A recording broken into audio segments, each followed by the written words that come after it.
and I was informed by France Gallo that I had failed from the A sample, from their readings, I had failed the test for metabolites of cocaine. See the commitment that you make every day. Alpha Godolphin and William Buick, 1 length and a half to Mishriff, and he's holding on, he's relentless, and then they are the first horse since Galileo, the first Derby winner since Galileo, to win the King George. And a big warm welcome to the Barsters Inquiry Weekend Podcast, which is Champions Day, which is an absolutely festival of racing, an exciting day's racing indeed. And I've got the best panel with me tonight. It's such a shame that the Peaky Blinder is now 3 clear in the title race in front of Will Buick, who I wanted to win after Oisin's pub antics last week, but never mind.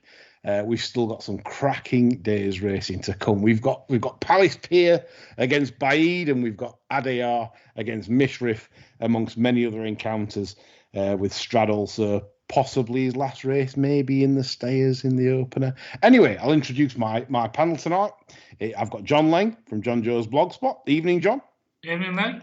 And Andy Richmond, currently writing for Star Sports with an NFL column, and a very good one it is too. Andy, welcome back. Good evening, yeah. Good evening, sir.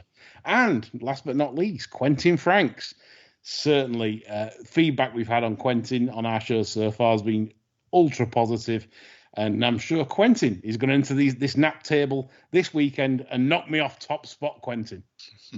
Afternoon, Lee. Well said. Right, so we'll move on to today's fair. We've got one question, and it came from Ricky Santini, Leicester fan, big Betfair player, massive Betfair player, Ricky Santini, in the forum days. And he says about the jockey's title, which it was kind of before Oisin's kind of sealed it in the last at Haydock. But what were you guys rooting for, Buick or Oisin? I was in the Buick camp. Yeah. The one strange thing I did think, but just talking about the betting on the title, nobody priced up the tie. No. Couldn't find a price for the tie anywhere. And there's only 2 between them. You're thinking, well, okay, dead eat rules apply. Well, that's it. They've got you. So they bet into 5 or 6%, and then the dead. I was tempted to someone to say, well, can you price up the tie? Is Will dead in? Is he dead in the water? Well, he needs now 3 back. He's got 4 rides somewhere, Quentin. I think it's 4 rides. I think he's got to ride a 4-timer to win or treble. How does it work on countback if they tie? What happens if is it? Do they share the title? Do we know? I think they split it like they did with Spencer and Sanders. I think everyone's a winner. So a treble for Buick would be nice. Can't see him doing the 4. But isn't it daft that the title ends tomorrow and the turf season goes on for another 3 weeks? Yeah, I think so. I mean, it's like having okay. So we've got the Golden Boot for football. So in February, if someone, won't be Harry Kane, but someone like that is leading, do we just stop there and lead them? Don't worry about the other games.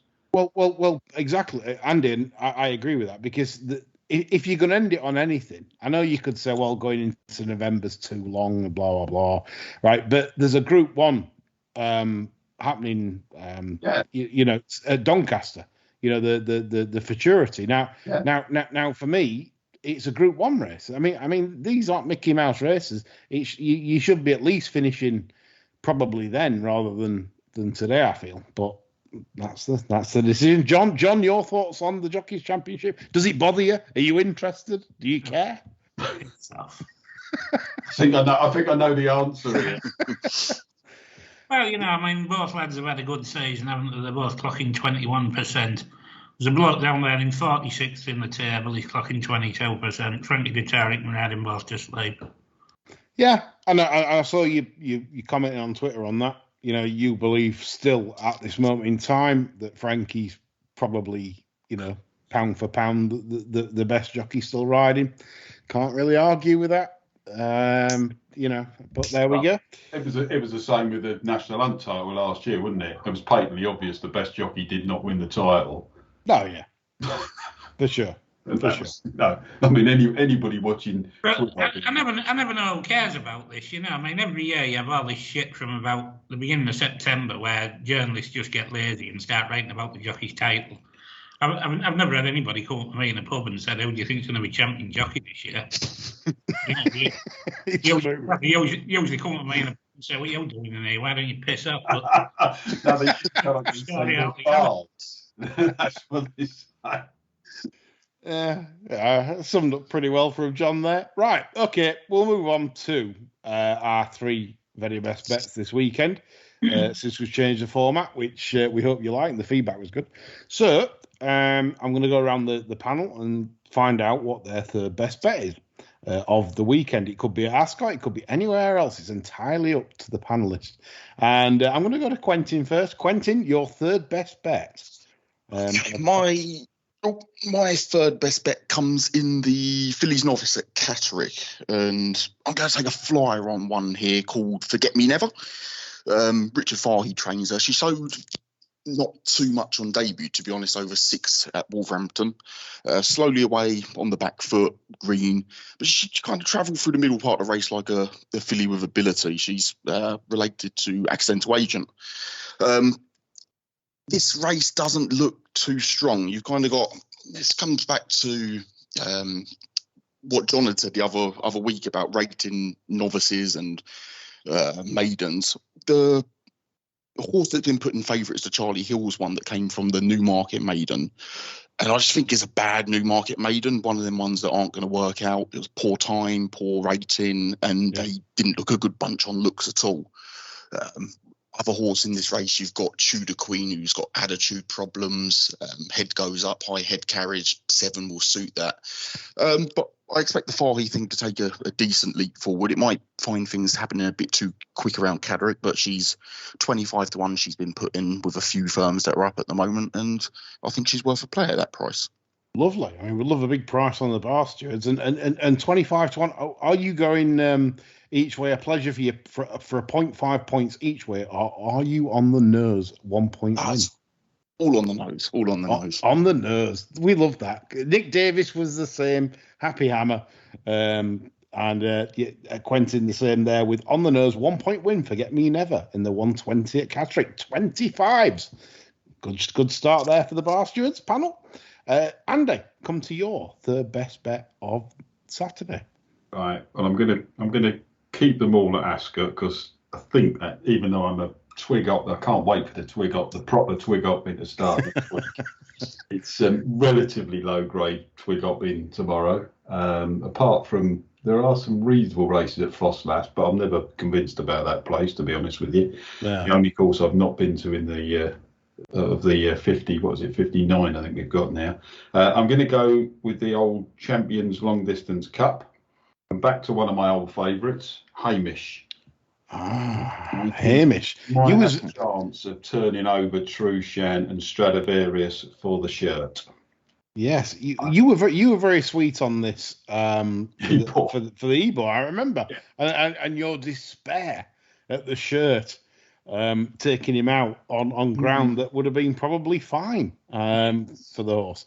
Were you impressed by the win at Kempton on reappearance? I was. I did think on that day that Hookham, I wasn't quite sure if he dogged it or not, but then you can't really fault the form since, can you? No. Hookham was absolutely gagged up at Ascot there, and I just think he's been so lightly raced, this horse. He's got his ground.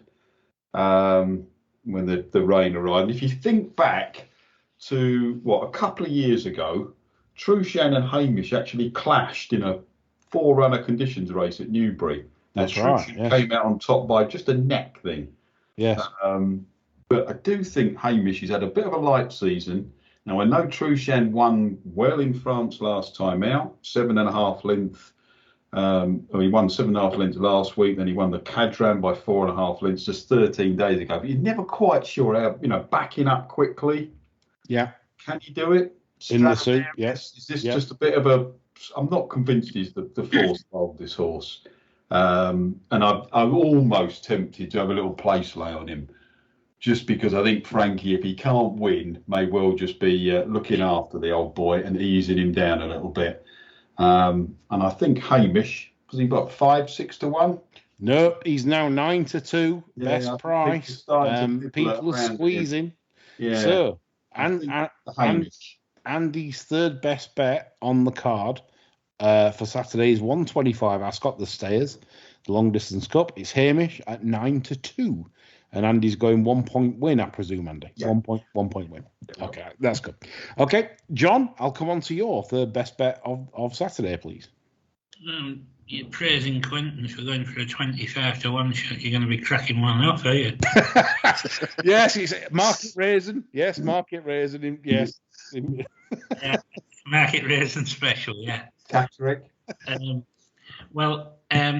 My third best bet is in the Balmoral Handicap at Ascot. Ooh. And, I think there's a few factors here. Not such a big field. Sunray Major won't have the traffic to worry about so much. He's probably the most likely winner. But the one I'm interested in is, This Is Us at 66 to 1. I agreed with the handicapper when this ran at Epsom, and I give him 111 stroke 112 for that win. Now, he hasn't been suited to a fair few things in races he's contested since then, including a bit of a ponce about on the all-weather at Newcastle over 6, which is ridiculous. For a horse that only got beat 3/4 of a length in a listed race last time, running off 107. Admittedly, it wasn't the best listed races. It was at Redcar, but it showed signs of a return to his best, I thought. It was a muddlingly run race. He'd be much better with a strong pace to run, I tell you. He's been in the first 3 in half of his 78 races. He tends to go well for a fresh pair of hands, so I quite like the idea of Russell Ryan's riding him. And I think this can go quite close for Team Wallop. Team Wallop. Oh, yeah, great name. Great ownership name. So, John, 6, are you going... Don't tell me you're on the nose. No. Are we going 0.5 each way? Yeah. Right, you get paid on, right, just for settlement purposes, because obviously, punters are doing similar to you. We're gonna be quite fair and pay the first 5. Some are doing 6 places, 7 places on the Balmoral, but for Bar Stewards Naps table, we're going on the first 5. So John there, he's on the first 5, 0.5 points each way on This Is Us for Team Wallop at 66 to 1. Just to interject there, what I do with a lot of those big prices, and if people can't get on with bookmakers, or you can get a little bit on with bookmakers, sometimes you're better off backing, if you want to go for shoot for the moon, is backing the longer prices on Betfair to your half, on Betfair, and using the 7 place market as well. Yeah, better off on the exchange sometimes. Okay, you're not getting as much for your place, but sometimes it's a bit better getting on the old machine, on the old big win. Using it that way. I'm just having a quick look to see because they've got a 7 place. They have got a 7 place market up, and there's nothing matched, nothing up. There won't be anything matched yet. But I'm thinking in the win market. I mean, you're looking at there's a 5er there at 95. Yeah, exactly. I mean, Andy's quite right. This could go off to 40s, and it could be 95 on the machine, or I've seen it before with some of my bets I've put up before at big prices. Yeah, absolutely. Yeah, it's worth a look. It's worth a look there, folks. If you fancy playing the Betfair angle, but otherwise, John is there, half a point each way. This Is Us in the Balmoral as his third best bet. Mine, I am matching Andy. With third best bets, and no real reason to go into much other reasoning than what Andy said in terms of Hamish, and I'm going obviously 1 point win in the champion stayers. I was very impressed with the reappearance against Hookham. I was because I didn't think the race particularly would suit him either. It was a bit tactical, and I just felt that he did well to win that, and he was very weak in the betting, so it wasn't expected really, as if to say, well, we'll have a spin up here. And I think this has always been the target. I think it was the Ebor, and then probably this. This is what they probably had in mind, but the shirt took him out of the Ebor. And I think Hamish, if you watch the Newbury Conditions race that Andy mentioned, Hamish had Trueshan in a lot of trouble. It was basically in bog-heavy ground, and Trueshan just got back up close home. In true champion style like Trueshan is. But like Andy says, I'm taking the view all meeting. I'm opposing all runners that have run within the last 14 days, primarily because I just feel that we're at this stage of the season where, like you've got Adair later that's been on the go since April, and so on and so on. There's lots of sort of issues here other than form. And I think Hamish is very fresh, and I think he's still a little bit of value at 9-2. I'd be a little bit shorter. So Hamish is my third bet, 1 point win in the 125 at Ascot. Right, John, I'm going to come to you for your second best bet of Saturday. Right, well, this one is also at Ascot, believe it or not, and it's in the Champions Sprint. Oh, okay. I think it's loosest possible sense of champion sprint, because there's a lot of bloody good sprinters missing this, isn't there? And the bet for me is Creative Force. I don't think he's really had things drop his way since the Jersey Stakes, and I think here a stiff 6 with him making a nice print, and the fact that the Appleby horses seem to be maintaining their form exceptionally well right through the season. I think this horse does have a decent performance in it in a race of this ilk. I don't think we've seen the best of it yet. And I think it's pretty solid each way material here at the price. So John, you will be going 1 point each way? Yeah. 8-1 Creative Force? I can't see 3 horses beating this. Yeah. I'm just going to check the each way terms for obviously settlement purposes. I'm going to give you 150 odds first 5 because that's the general consensus. Wow. So yes. So basically, but you don't get 8-1. It's being cut 15-2, 150 odds first 5. That's yeah. So that's a good bet. Very good bet. So, John, is Creative Force in the 2 o'clock at Ascot, the champion sprint, 1 point each way. Andy, I'll come to you. Right. This is going to be like a shirt fest, this, because I'm going to go Balmoral Handicap. Actually, I'm going up against John twice here, so I'm not sure if fancy my chances a lot. But I'm not convinced about the draw for the favourite Sunray Major in this. I'm convinced he's a good horse, but 11-4, he's got a penalty coming up in grade. He did win well last time out, but he's coming up in grade. I don't like the draw. If you look at the draw over the years in this, the first 5 winners are actually drawn no higher than stall 10. Yes, and the low numbers again last season were drawn 4, 7, 2, 10, and 5. And if you are doing any draw analysis, please, not like some of the form, the 2 main form places.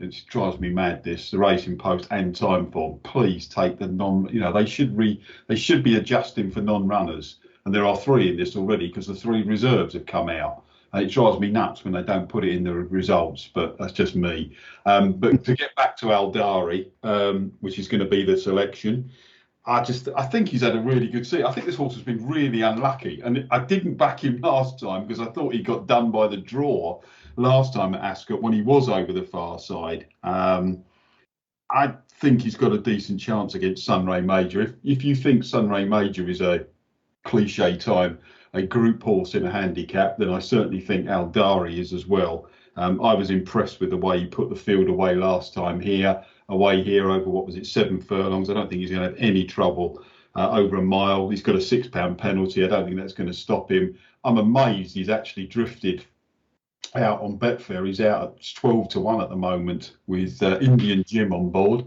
But I do think he's a reasonable bet. And looking at the sort of each way terms, there are, I think, Bald Fred are going to go in 7 places, but I think you can get 6 in off quite a few firms and 5 in another. And I think I'd quite like to be backing him at sort of 8 to 1 with 5, 8 and 9 to 1 with 5 or 6 places each way of pleasure. Yeah, I mean, so Andy's second best bet is Aldari, 1 point each way.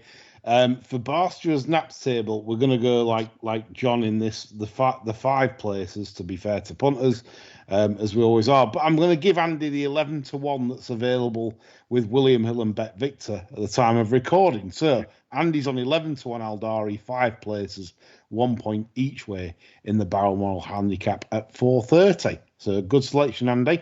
We're on to you, Quentin, for your second best of Saturday. I'm going to stick to my guns and stick with Trushan. I mentioned him for the Longchamp pod, and I'm still keen on him here. They put him in 11 to 8 earlier in the week, and he's now out to 15 to 8. And I felt the initial 11 to 8 was about the right price. I understand your points about Hamish, but I kind of think it's a weird thing with Hookham that not that I've not seen mentioned anywhere else. If you look at the Hookham race when he dotted up at Ascot, he kind of stuck to the far rail in the closing furlong and a half. No one else seemed to do that, and that's when he was going further away from the tilt. So it possibly was a fresh strip of ground. Indian Jim didn't race in the race after that, but then he stuck to that side of the track with Aldari when bolting up.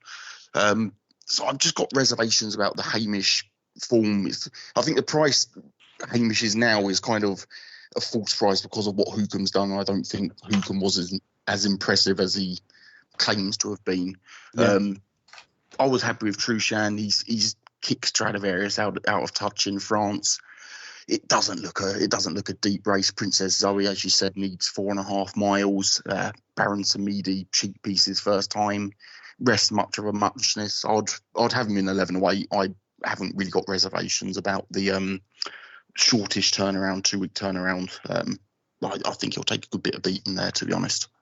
Yeah, because I mean, the argument is as well that Trushan's quite likely race this season. So the 14-day turnaround. Alan King was quoted as saying, "Well, I would have liked another week, but he's very fresh and well." So. So Quentin there seeking the value, 11 to 8. He's right. He's drifted to 15 to 8. Now Quentin's saying this is a little bit of value, and he's thinking this backs up the Cadram win. 15 to 8. Trushan for the long distance cup is Quentin's selection, a 2-point win bet. So good selection there. 4:30 Balmoral Handicap is where I go for my second best of Saturday. And I'm still with Sabuska.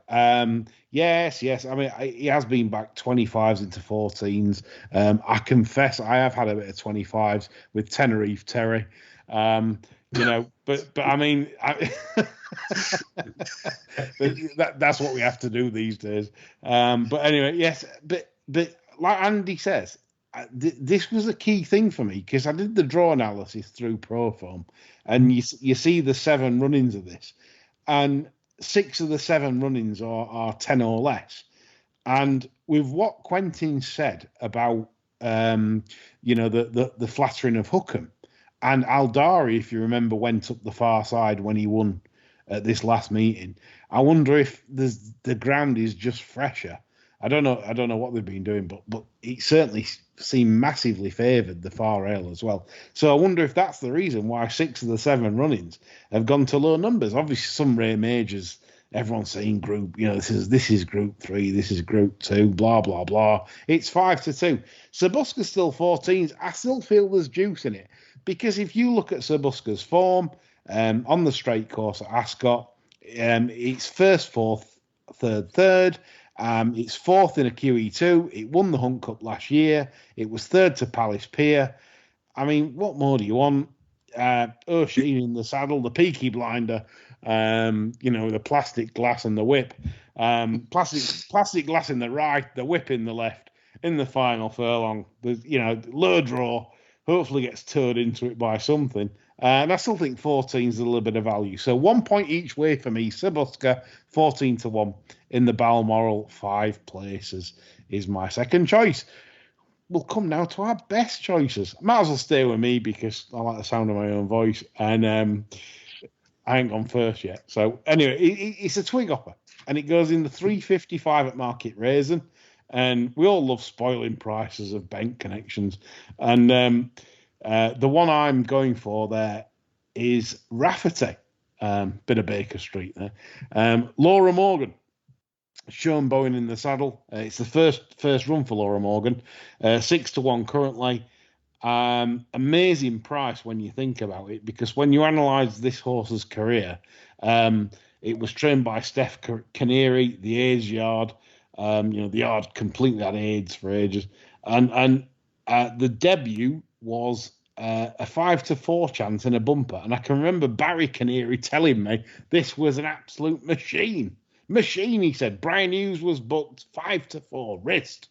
Disappointed. Then went to a point-to-point trainer, Mr. Barlow. Won a point-to-point by 20 lengths a week, one at Sheriff Hutton. But then finished third in a hunter chase behind Dress for Success at Cartmel. And basically, if you come before the home turn, this is nearly level with Dress for Success. That's rated 127.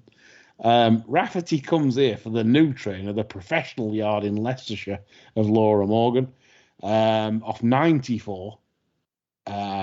This looks an absolute shoe-in for me. But as we know, it's a 3-point win bet. It's a bar, we have to put our heart on our sleeves. The problem is, this is the game. This could go off 16s, unbet, held up, out the back, not sighted. That's what game we play. Then again, it could go off 11-8 favourite and bolt up by 20 wickets. That's the game. So Rafferty for me is my 3-point big bet tomorrow as my best bet of the day. So Quentin, I'll come back to you for your best bet of Saturday. My best bet of Saturday comes in the 17:30 at Wolverhampton. And it's for the Brian Mean yard. It's called Bear With. He's shown bits and pieces of form on turf, but put an improved showing up on the all-weather on his sole start on the Tapeta surface at Wolverhampton 2 starts back. It looked okay race for the grade. I think it was a 0-58. And they clocked a really good figure there. The form's worked out with the winner going in again. It's no surprise that he's done better on the all-weather. He's by Brazen Bow side. It's got a 26 wins for 153 and 1.32 actual over expected on the surface. Significantly worse on turf. This doesn't look too deep a race. Takes a slight drop back in trip, which I think will suit. Looks to be a bit of pace on. He's strong. He travels through his races well, and he's been put in at 11-2. I thought it'd be a more 3-1 shot. So yeah, 11-2 looks a fair bet. That looks an excellent nap with Louis Stewart in the saddle as well. And Brazen Bows, we know, is a tremendous all-weather sire. And the fact this has had one run, like Quentin says, second to Meadram of Marcus Tregonings, that's bolted up again off a marker 60 next time. Great analysis. Quentin, are we saying each way 11-2, or are we saying win bet 11-2? Well, he's got 3 entries next week as well, which suggests they're looking at following up, but it'll be a win bet anyway. So all on the nose, 11-2. All on the nose, 3 points win there for Quentin. Great nap. Bear with in the 5:30 at Wolverhampton tomorrow. So hopefully you'll be on that at nice prices.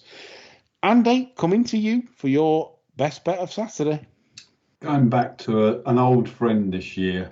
Probably not an old friend to some people who backed him on the all-weather with some very dubious rides at the start of the year, but we're going back to the sprint. I'd rather he was drawn a little bit lower, but Ryan Moore on board, my old friend Rohan, who has done me numerous good turns this year, most notably when he won at Haydock in May, then of course won the Wokingham, a big big weight. I mean, he was the first 3-year-old to win that since 1987. It was a fantastic weight carrying performance. I went back and could only find probably 2 or 3 similar weight carrying performances by a 3-year-old. So had a couple of unplaced runs in the July Cup and the Maurice de Geest. But last time out, I mean, he fell out the stalls over in Ireland, and then absolutely, well, in the words of Malcolm Tomlinson, lashed home. I mean, he must have lost he must have lost 5 or 6 lengths coming out the stalls. I think strongly run 6 furlongs, soft ground. I'd rather he was drawn a little bit lower, but I do think he'll be lashing home again, and he deserves to win a race like this. I mean, he was unjustly not allowed to run in the Commonwealth Cup because he had his knackers off, which is a ridiculous rule. I'm eyeing a little bit of 7s on Betfair now. He's certainly not that with the bookmakers. I think if I can get 4 or 5 places with the books, I think Rohan is an excellent each way Q cliche time again, bet to nothing with those places. I'd go 1.5 points each way, but I really do hope he wins, Rohan. Good stuff. So Rohan for Andy. That's his best bet on Saturday. 5-1, 5 places we're giving him. 5th the odds, so money back, 1.5 points each way. That's Andy's best bet there in the champion sprint at 2 o'clock. John, last but not least, after your form this week with Suzuka, what are we saying for your nap on Saturday? I'm nipping it across the water. Oh. I'm backing one of Gurr's.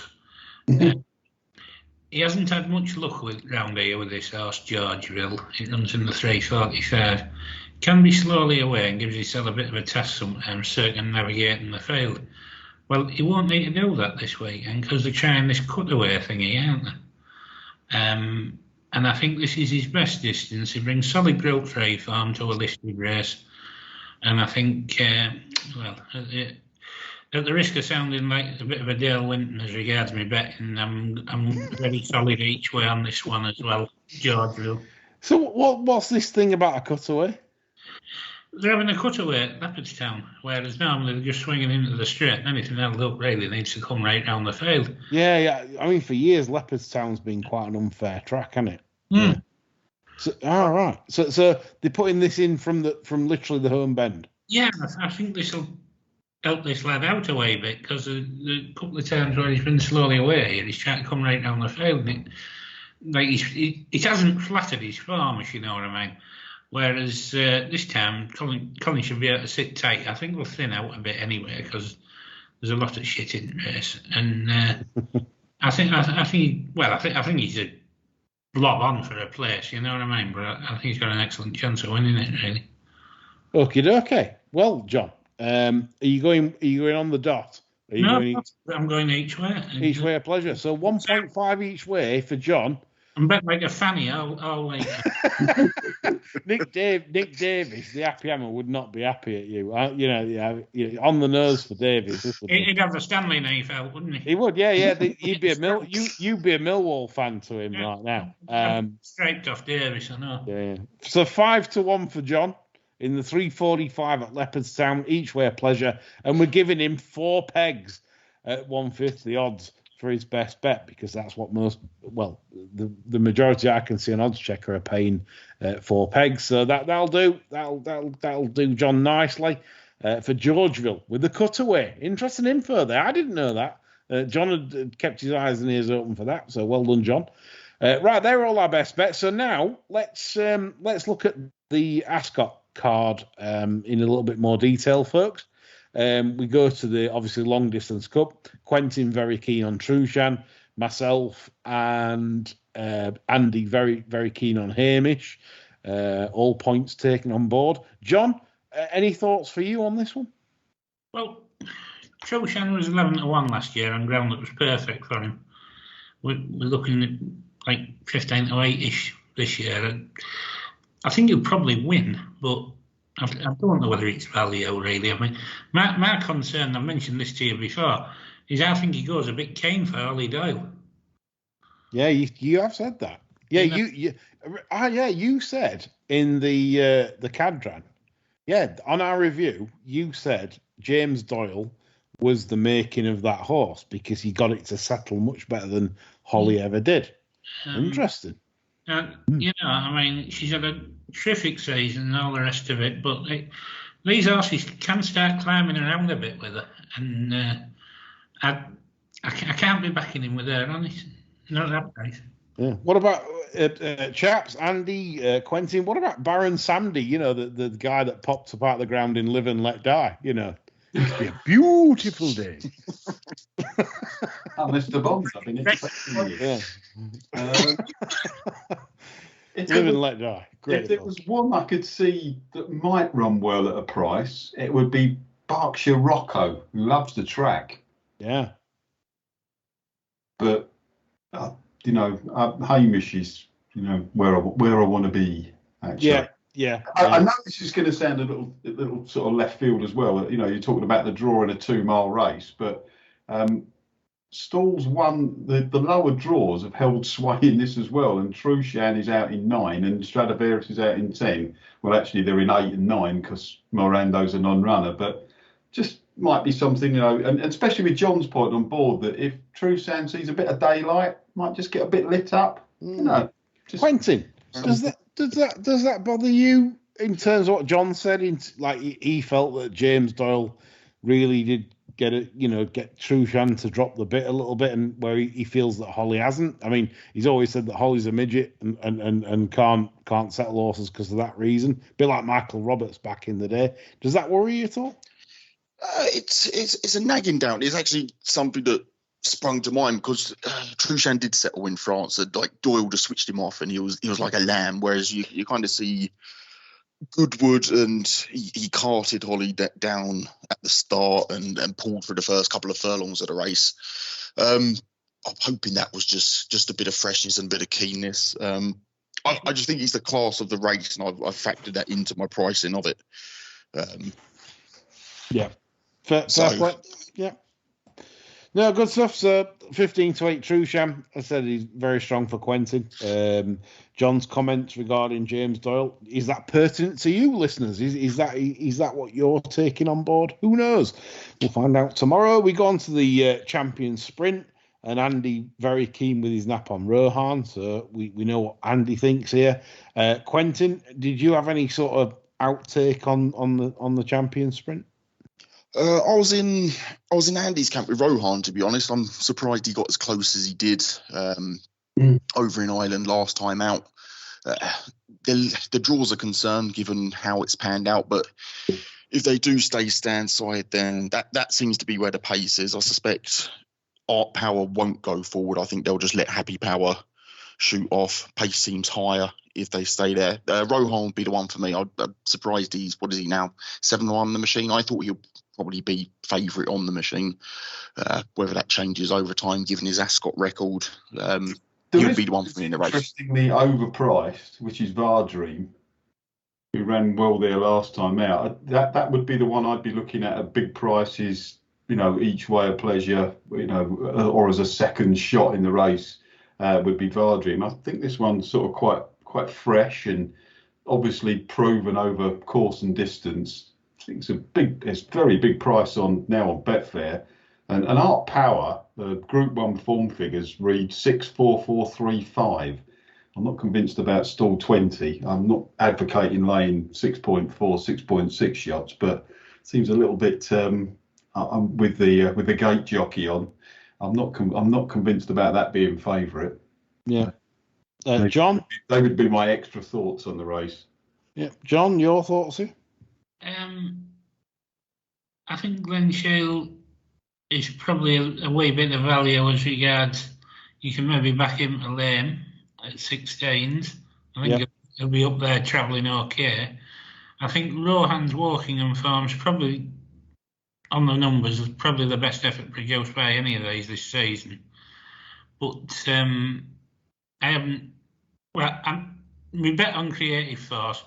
There isn't 3 Rohans in there to beat him, and I think the draw favours me a bit as well. So I'm happy to stick with my horse there. Yeah, good stuff. If Quentin's thinking like me, he's looking at Vardream and thinking, Why aren't they thinking of the chip chase next season? Being by Brazenburg out of the shammer down there. Quentin's waiting for that very race. When Vadream turns up in the chip chase, it's like Quentin's there, 5 points win. all in. We're all waiting for that moment. One from one on the all-weather, one on debut, and then they've not bothered since. And it's like bread. It's bred to be 135 on the all-weather. Could be the Deja. 235 Ascot, which is the one that no one's tipped in yet. It is the champion fillies and mares, and Snowfall heads the market at 4 to 5. Wrist on. Andy, have you got any views on this? It's a cup of tea race, isn't it? Go and put the kettle on. You boys will be getting the gin and play. Gin and pay, a cup of tea. Tea.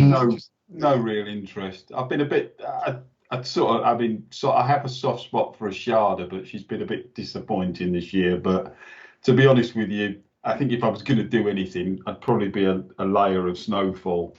If somebody just said she ran an okay race in the Arc, but if you look at some of the form, it's a little bit weak in places. But can any of these beat? I don't know. Put the kettle. Go and enjoy a cup of tea, have a little bit of a break, or watch some of the twig hopping, which will be probably when we don't go off on time, even though we've got the stupid times tomorrow. We'll all be overlapping again, won't we? Because no races ever go off on time these days. Don't know why they bother. Stood round at Brighton the other day without picking on a course. I mean, post time came, everyone was just standing round and horses walking around. Yeah, that's a rule I bring in, that they must start loading at least 90 seconds before the off time. It was a miracle. It was a miracle the other week that the Cesarewitch only went off about 6 minutes late, didn't it? I mean, I'd have been a considerable buyer of minutes there. That would have gone off a bit later. Yeah. And as you discussed before, slightly digressing, some of these Jockey Club race courses, they seem to be the worst offenders of the lot. I mean, the Sandown, Newbury, all dreadful, absolutely dreadful. And they should be sanctioned. Newmarket the other week should be sanctioned for it. Yeah. I know sometimes you can't avoid it when horse bolts off the post, but a lot of the time they make no attempt to make the time up whatsoever. And especially on busy Saturdays, it's you can come up with all these daft times you would like, but absolutely no point. If we're not going to keep to them, what's the point? Might as well just decide, be like the French, go off when we want to. Agreed, absolutely agreed, Andy, with all you've said. Snowfall for me, I'm opposing everything that's wrong within the last sort of 2 weeks, just primarily because this is obviously an afterthought for Snowfall. They didn't even know which race they were going to run her in, but they felt lucky because they've obviously found a very weak contest. It's not a Group 1 race. You'd be lucky to call this probably a Group 3 race, in all fairness. So I'm not going to play on the race, but again, I'd like to put people off taking the odds on. This is a filly that's been on the go a while. Been back in May. Now she's had 6 starts, an Arc 2 weeks ago. Is she gonna run a race? She could probably run £5 below form and still win, but I could leave this one. John? Yeah, I mean this is shit, isn't it? Really. I tried to be kind, didn't I? I've got this favourite on about 112. To be honest, I think she's been grossly overrated. That's not her fault. That's the hype merchants. She won the worst Oaks I think I've seen in my lifetime. I think she'll probably beat these because most of them are shit. Fair comment. Brilliant, John. That's how we like it on this show, straight to the point. Quentin, anything to add to that? I couldn't have put it better than John, to be honest. He's got a great way with words, as John. We'll swiftly move on from the Gin and Pate race to one of the clashes of the meeting. We've got 2 clashes coming up that are the most fascinating. The 310, the Queen Elizabeth II Stakes, a race steeped in heritage and history. Palace Pier heads the market at 7 to 4. Baid is obviously the principal rival at 5 to 2. I'm intrigued now to hear your 3 thoughts on this. So I'm going to go around all 3. Quentin, I'm going to start with you. On what you feel for the QE2. It's a fantastic race, isn't it? I'm against the top two in the market, and I've gone with the Revenant, last year's winner. I just think they're going to play jockeys here. I can see the Tory and Crowley sitting out the back, playing jockeys, waiting for one another. And I'm hoping Pellier sits handy enough. I liked his performance at Longchamp. Big closing sectionals, couldn't close down the real world. Drying ground's a slight concern. Is he as good as away from genuine soft ground? But I think it's more than factored into the price, and 10-1 looked fair. I think he's shortened a little bit now, but anything over 8's appealed for me on that. I wanted to be against the top two there. Interesting. So the Revenant, obviously a class act in his own right. You know, literally this horse, 10 wins from 16 starts. A fabulous animal, really. Like you say, won this race last year. And Quentin believes 10-1 is very big in terms of the top two. So, John, I'm going to come to your opinion on the QE2. I agree with Quentin, actually. If you have to have a bet, which I thankfully don't, I think backing the Revenant each way would be the play. Bade's the one with potential. Now sets the standard. You wouldn't be surprised if Bade surpassed that standard, but the Revenant's right up there in among it. Will probably get a more conventional ride, you would hope, and not a bad draw either. Over what we're assuming the favoured far side. Yeah, I think that's where we have to go, really. Yeah, you could see Jim actually coming left-hand side of the pack, and left himself with a lot of ground to make up, and maybe his wheel spinning a bit, which you wouldn't like to see if you lumped on at 5-2. As I said, I think the safe play would be the Revenant, but I don't even think I'll have a bet, to be honest. Definitely for you flimpers. I mean, that's my view. The Revenant could be the place market flimp bet on Betfair. You know, you're hunting for the 3 and 4 pegs.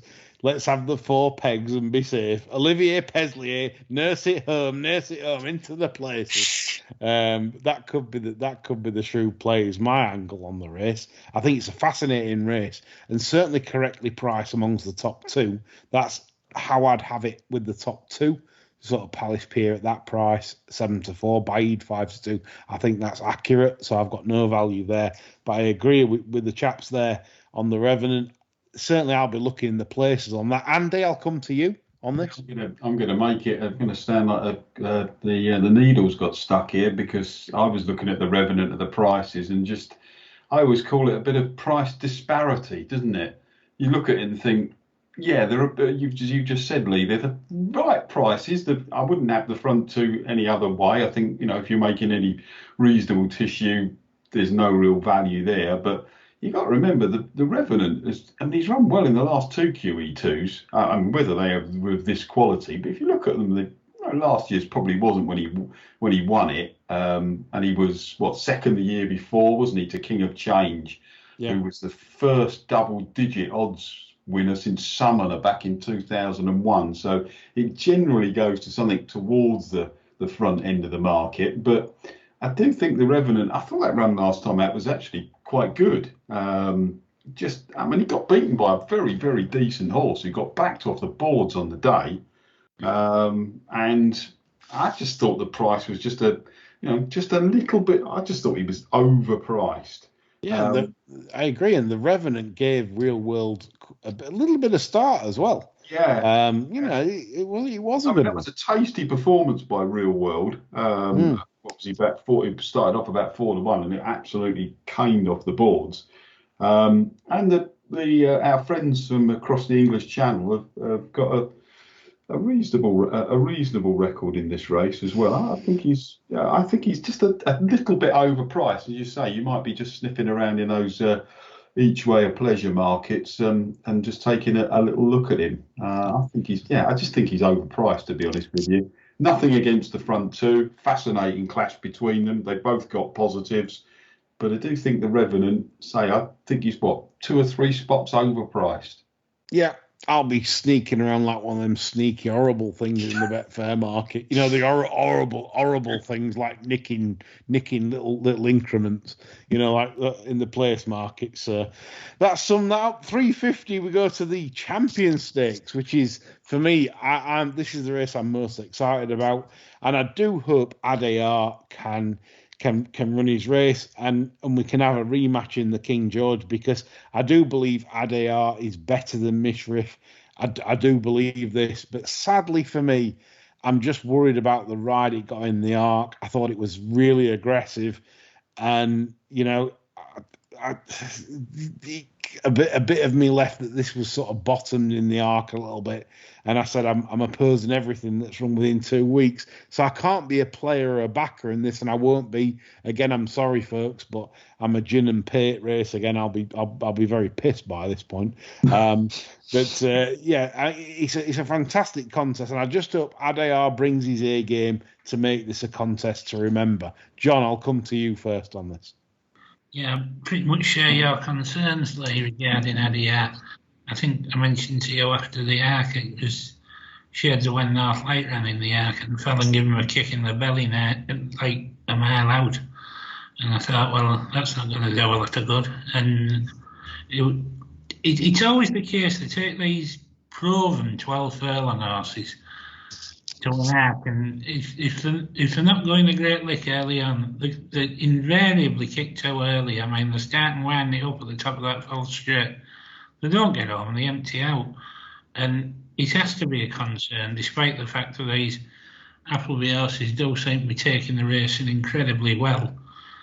I mean, I would love to see it win and win well and prove that its Derby run and King George was like a step on the way to even greater things, but I can't back him on the back of that. Yeah. Quentin, I'll come to you. Your thoughts? Do you think they run Adayar tomorrow? It kind of half feels like an afterthought with Buick in the title race and them needing to have something to kind of give him a chance to, if he was all tied up, then give him a chance to win it. Like Saeed bin Suru's even giving him rides, and I've got a feeling they pull him out in the morning. He had a hard race. I've just got that feeling in the back of my head. Hopefully not, so we see a good clash, but he's had a long old season. He's had a small setback. It was a hard race in the Arc, and it seemed like this wasn't the plan. So yeah, it's just a nagging doubt in my head. For me, it's a race to watch and not betting. I've got no real strong opinion on anything, but he's danced every dance this year, and does he really need to be here? Probably not, but we'll see. That's just a thought in my head. Yeah, that's interesting. So 3 of us think Adayar had a hard race in the Arc. Andy, what do you think? I think he did, but he did miss his prep race, didn't he? So that could have contributed to him being free. But I do agree. I do think he had a bit of a hard race. How often do we see these races which are, and we've just sort of touched on it with the previous race, how often do we see these races which are, head to head, shall we call them, and then they end up not being, and something sort of nips through? And we've just sort of had that situation where we've obviously put forward a case for the Revenant, and I just wonder whether here is a case for a couple at bigger prices. Mishriff and Adayar, I mean, it's, ding ding round 2. It was a fantastic race last time out. Now, Adayar was actually beaten Mishriff the last twice they've met. But I think this might be a bridge too far for him. But Due by Honour, now I know on pure ratings, he's probably about £10 below these, but he's improving at a rate of knots. He's a horse I've followed closely all year. And I do think he's possibly one who could get in the race. And the other one who's completely forgotten about, go back and watch the Arc, and you look how well Sealaway was moving. But I think he was given a fair bit to do in that. And he's got some reasonably good form as well. He stayed in the Arc, Andy. I'm not sure that he did. No, I thought he was travelling like the winner turning. Yeah, I'm not sure he stayed. I mean, I think this trip will suit him. And he was runner-up, to St Mark's Basilica in the Prix de Jockey Club. he's fairly fresh horse, isn't he? Because he didn't run over the summer. The French have got a good record in this race as well. I just thought he's just a little bit overpriced. I mean, whilst I appreciate the claims of Mishriff and Adiyar, and it could be a fantastic race between those two, I just thought Due by Honour and Cedarway were just a little bit overpriced. I mean, you can get just over 8s on Due by Honour, and Cedarway's like 16s on Betfair, and I just think that's a complete overreaction. I'd rather back those two. Probably a couple of value losers, but I think you can make a fair case for both of them. Do like your shout on Cedarway, Andy. I think that's a very pertinent point you've made there, and that's what we're here for, to give you guys the heads up. You might like a horse coming into the races that we preview, and if you agree, it might help you have a bet. Anyway, on to the 4:30, but I don't think there's much to discuss here in terms of selections. Jono, this is us. Andy's got Aldari. I'm with Sabuska. Not really a lot to see here. Quentin, nothing to add on this race, really? Nothing. I'm yet to nail down the races. It's next on the list of things to do today. So, an idiot's race. Anyway, we come on to any other business to finish the show, chaps. Any other business that you're interested in that you could possibly tell punters this weekend? John, I'll start with you. Any other business? Absolutely not. Not. I like that. Not. Andy, any other business for you? I've got a couple of, 3 twig hoppers which I'm looking forward to. One is strangely in a bumper called Ballyhawkish, who's for Neil King in the Foss-Lass bumper. And By the way, Foss-Lass bumper winners have got a very, very good record if you follow them next time out. If you've got any of the wonderful systems, you obviously use Proform as you do, Lee. And again, I would, if you haven't tried it without making an ass out of this, then I certainly would. It's an excellent system if you like your, if you like your stats and numbers and working things out. But if you put in Foss-Lass bumper winners and look where they run next time out, they don't half do well, which is quite strange, really, because I don't really trust Foss-Lass form anywhere. But Ballyhawkish, I really like. A stable had a winner today, Neil King, with the knot is tied, absolutely pissed up at around Fakenham. I expected to see this run around Fakenham as well, but nice horse, won its only point to point, so keep an eye on that one. And one at Market Raisin, there's a bit of a nutcase, Winged Isle in the 210, decent hurdler, now with Neil Mulholland. He can do a little bit of he looks a bit of a lunatic before the race. He sometimes gallops off and does all manner of things, but has still won. He's been off a while, but I've got the type of horse who'll be well fresh, and I don't think the handicap has quite got hold of him. And the 4:35, the Welsh champion hurdle, a horse called Cormier, runs in those Dan Gilbert cups. Brian Ellison. Yeah. Lucky Dan.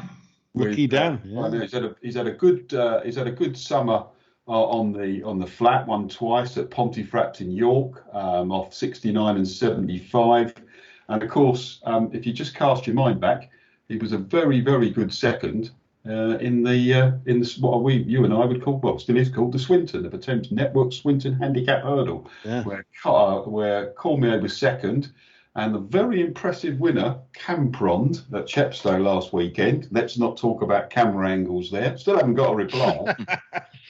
Oh, Jesus. I mean, how you can do any analysis of that, I don't know. But I did know that Camprond, when I did manage to pick him out, did win pretty impressively. He was third. Roland Ward, who I also thought ran well at Chepstow, was fourth in that race as well. And you can go back through that race and just look at the whole race as a whole. Shanro, who won on the flat in the summer, has run some decent races since he was 11th. Celestial Force came out and won over the summer as well. It reads like a good race. And I think Cormier has got a pretty good chance back over the twigs tomorrow in that Welsh champion hurdle off his weight, having had a decent summer. I think Brian has found a nice little opportunity for him there. Won't be easy, but certainly Cormier with the very underrated Henry Brook on board strikes me as a decent play off 10 stone 6 and a mark of 133.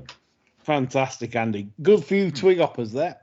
Quentin, anything for you? No, it looks a quiet weekend on the flat, to be honest. So, nothing from me. It does for me also. So I have nothing to add. I hope that's been an informative show. It certainly has for me, because I've learned a few off these chaps. That's all from us, I think, for this week. We're back, me and John, on Sunday to rant and chew the fat and criticise everyone, really, as many as we can, as many as we can fit in on a Sunday sermon. So join us again on Sunday, and we hope you have a great weekend betting on the Champions forecast. That's all from us. Bye for now.